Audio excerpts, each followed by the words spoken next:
And so because I want more, I'm going to bring the next speaker out to the stage. His name is Ian Harvey, and Ian has traveled many parts of the world, including Japan, Mexico, Africa, the US, and most of Europe, empowering people to get up, get focused, and take control of their minds. His training program, Becoming the CEO of Your Mind, has transformed many lives. He currently mentors an ever-growing group of people, and today he's going to talk to you about becoming the CEO of your mind. Ian, can you hear me? Yeah, I can hear you fine. Am I clear? You are crystal clear. It is absolutely wonderful to have you, my friend, and the stage is yours. Thank you. Thank you. First of all, because sometimes I forget, I would like to thank John Tellerico and Les Brown for developing us all the way they have. And I want to thank Deborah, because Deborah just fired me up. It's like I want to go and do some business now, which is horrendous. But one thing I want to ask you all and is, who controls your life? Because the one thing that I really want to share with you today is, do not let someone else control your life. And pop in the chat box, I am in control. I am in control, because, you know, right the way through from when we're at school, we're being controlled. When I was leaving school, it's quite interesting because I went to see the careers development officer, and he said to me, Ian, yeah, you have no qualifications. You've messed around too much at school. You thought it was fun, but now you're leaving school with no qualifications. What are you going to do? So I said, well, I'm going to run my own business. That's what I'm going to do. And he said to me, no, people like you cannot run a business. He said, the best I can think of for you is maybe you should apply to be a chef. A chef? He didn't even know. I can't even cook a piece of toast without setting the house on fire. And that's still true today.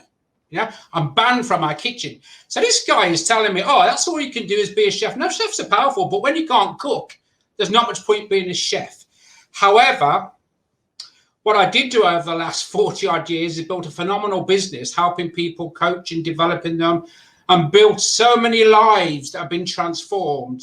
Every day I'm just thankful for being given the tools to share with people. But let me take you back. Let me take you back to when I was young. When I was young, my father, he worked for the police force. He worked for the police force the majority of his life. Now, it was a time when you work for the police force was an honor. It was not big money. It was an honor to do that. The challenge is my parents had 6 children. And the amount of money that he actually earned didn't really pay enough to feed us all. And so we were always scratching around. And I remember once saying to my mom, I have a hole in my shoe. And she said, we'll put some cardboard in it. And I made a decision right then that I am going to have a different life. I'm going to have a different life for my future wife and my children. And this is when I was really young. I thought, no. And at the age of 12, I got my first job. And I would work from 6 in the morning till 8:45, go to school, finish school, work till 6 in the evening. And I did this 2 days per week. And I worked on a market stall. But the guy who I worked for was a millionaire. And I shared my vision. I said, I want a different lifestyle. My parents are amazing, but they just didn't have enough to keep it going. I said, I want to have a different lifestyle. I want to make sure. And he said to me, let me stop you. This guy was a millionaire. And he said, if you want a better life, you need to have some goals. But the only thing I knew about goals at that point in time was if you kick the ball, it went in the back of the net, you have a goal. And he said, no. You have to write them down. So I wrote my goals down and nothing happened. So I thought, I've wrote them down. Unfortunately, he had a very small illness that happened over a small period of time and the guy died. And so I thought I have to struggle on. So I struggled on until I got to leaving school. I left school on the first possible day because I wasn't interested, if I'm honest. But what I did do is I decided at 16, I brought a little moped, a 50cc motorcycle. And I used to go to wholesalers, buy watches, take them to markets and sell them. And at the age of 19, I had a large lorry, I had vans, I had my own home. The one thing I didn't have, though, I had no idea how to run a business. I was so naive, it's unbelievable. And because of my naivety, at the age of 19, I lost everything. I had to go into sheltered accommodation. But I remember the day I lost everything, I had to go and sleep in an empty building on the concrete floor. And I was thinking, no, absolute no, I am not going to be controlled again. All my brothers and family who I love to bits were saying, get yourself a proper job. Well, I'd seen what a proper job does for my father, and I thought, I am not having that. I am not having that. So I thought, okay, I'm in sheltered accommodation now. Les Brown's favourite saying that resembles my life at that time is, if life knocks you down, fall on your back. Because if you can look up, you can get up. And that's exactly how I felt all those years ago.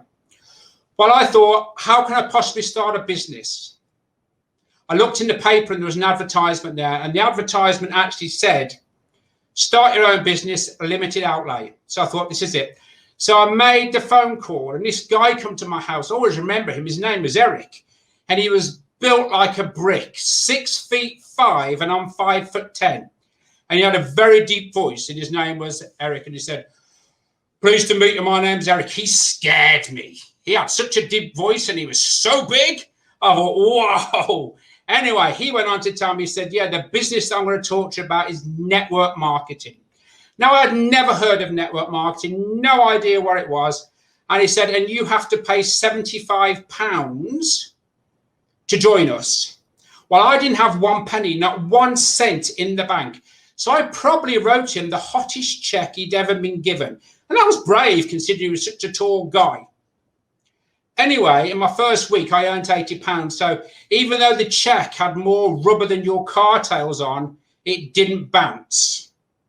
He got paid, and I made £5. But also at the same time, I had to take a job at the post office, being a postman, because I had to get out of this sheltered accommodation. And what this guy said to me is that, what time to start delivering people's mail? And I said, 6 a.m. He said, I will come and meet you at 6 a.m. and I will train you for 1 hour. While you're putting people's mail through the door, I will talk to you about how this works. And he did. He shown up, which really surprised me. And he was telling me, now, right, you have to learn leadership skills. You have to take control of your own life. You have to actually be accountable, and you have to sell these goals, set these goals. So we're back again now to set these goals. Well, this guy got me so pumped up. On the one day, I had airline tickets that needed to go through the travel agent's door. He got me so excited, I wasn't even thinking what I was doing. And I posted these air tickets through a Chinese takeaway store that didn't open till 6 p.m. And the people were traveling that day. So I made the decision then. I thought, okay, it's probably best at this point in time if I resign from the post office before somebody else makes the decision for me.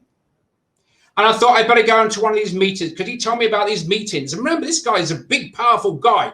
He said, you know, you should come to a meeting. Okay, let's do it.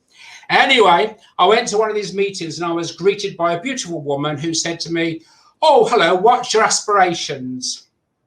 So I said, oh, I'm not quite sure. I said, I think what I will do is I'm going to do this presidential thing. Now, this presidential was the top option they had. And she said, oh, and how long are you going to take to do that, do you think? And I said, well, I think I'll do it in a month. And she said, darling, it takes 3 to 5 years. What background do you have? I said, well, I don't have any background at all. She said, you know, dreamers like you come in, we see them, they go, but people like you are never successful. 6 weeks later, I went back to another meeting and I was recognized for doing this presidential position in 33 days. And I put all the credit down to this guy called Eric, because he wouldn't let me off track. But in 33 days, I did what people were doing in 3 to 5 years. In my first year, the turnover was £3 million. And I was just, the message I share with you is you drive yourself. So people keep asking me, said, why does it work for you? And why have you been so successful? Well, I've got a secret to share with you. And the secret is I invested in myself. I invested in myself. Someone said to me, you should listen to this guy, Zig Ziglar. Has anyone heard of Zig Ziglar? Put in the checkbox, Zig Ziglar, if you've heard of him. They said, you need to get his goals program, an audio program. So I got this audio program and I listened to it probably 300, 400, 500 times. And the one thing I picked from it was, to be successful, you're going to have to pay the price. And I knew what he meant. He meant I had to take control of my mind. I had to become the CEO of my mind. And he said, you put rubbish in, you get rubbish out. So I decided I'm not going to put rubbish in. Now, over the years, who has been asked any time, think outside of the box? How many people, put in the chat box, has been said, think outside of the box? When people say to me, think outside of the box, I say, I can't. I cannot think outside of the box. The reason being, I don't have a box. You see, the box is something you create yourself. It stops you from moving forward. It's mental barriers. It's all the reasons you put around it because you're scared to step out there. My answer to everyone and to you all today is, if you think outside the box, there isn't a box. Get rid of the box, burn it, scrap it, throw it away, or give it to someone who doesn't want success. But get rid of that box. Something else you may have heard of, it's called quicksand. So it's a sand where if you stand on it, it gradually sucks you in. It pulls you down until eventually you suffocate because you've been sucked in. Most people will have heard of that, I would imagine. Well, I have another one of those. It's called the quicksand crowd. Now, what does this mean? Well, when I ask people who come to my coaching program, how many friends do you have? They typically say 300 to 500. And I said, you've probably got 5 to 10. You see, what they have a lot of hangers-on, because we all know that 5% of people earn 95% of the money. These people are the ones that say, that will never happen, it doesn't work, go to the pub rather than going to work, people like you never make it. They are the quicksand crowd. They're the people that are going to pull you down, and they're going to pull and pull and pull until eventually they suffocate your dream. They suffocate your belief. The one thing I just want to mention is you need to get rid of your television. The television needs to go. And the reason the television needs to go is that people are telling me they are watching television for 8, 10, 12 hours a day. They're watching the virus. They're working about it. They are becoming exceptional reporters about the virus. Spend that money, spend that time investing in yourself. Yeah. The one other thing that we need to do, and then I'm just going to summarize, is, you know, how many people have got one of these things? It's called a cell phone. Mm-hmm. Yeah. People, I don't know if you've noticed now, but when you go to see people now, everyone's heads down. They're scrolling. Put your phone away. Once you finish with it, put it on silent, put it in the drawer, get rid of it. Focus on what you are doing. I seen a guy walking down the street. He had his head down, scrolling. Boom! He had to go to the ambulance, and that's him to hospital because his head was down doing this scrolling. So we all have choice. The choice is this. We are changing forever. We are doing things like this now. We're not doing things in public. You have a choice, because what will definitely be created now, there'll be new millionaires created. There'll be new billionaires created. Mm-hmm. And there will be new weaknesses. The weaknesses are the people that pull you down, try and stop you. My message to all the weaknesses is sit on the side to let the millionaires and the billionaires come through. Absolutely. Today, if you go to my website, ianaharvey.com, I will give you free of charge a 30-minute consultation. We will try and help you focus. People tell me it can't happen to you. It doesn't happen to people like you. Well, I'm telling you, it happens to people like you. You just need a bit of help, steer, and guidance. Thanks for listening.